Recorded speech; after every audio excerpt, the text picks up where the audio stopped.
Būkite pasveikinti, mėly moterų futbolo sirgaliai, ir šiandien jūsų dėmesiui moterų A lygos.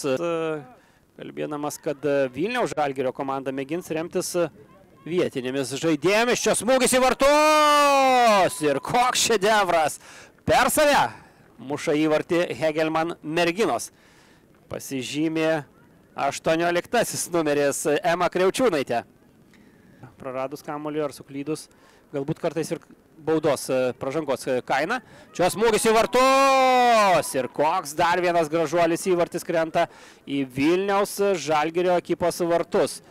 Triumfuoja Kamilė Vaičiulaitytė, ją sveikina komandos draugės. O galbūt pasirinksite ir kitą dvikovą, o mūsiškę vis karts nuo karto pakontroliuosite. Čia smūgis virš skersinio. Iki pat paskutinių kėlinio akimirkų. Čia dar vienas šansas Hegelman. Vaičiulaitytė ir gelbėja savo komandą Nelė Oliveira. 8 metrų nuotoliu nuo vilniečių vartų. Čia pavojingas epizodas ir trečiasis įvartis. Pelno jį Kamilė Vaičiulaitytė, užbaigusi greitą kauniečių kontrataką.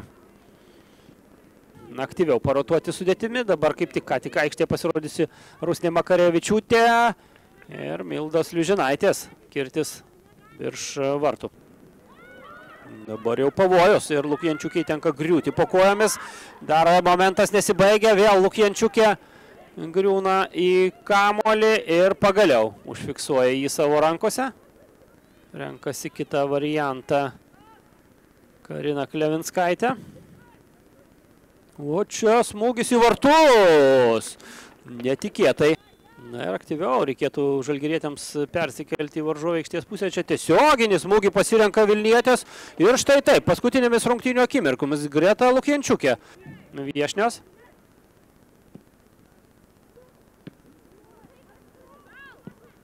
Dar vienas tolimas kirtis. Ir vėl Greta Lukjančiukė.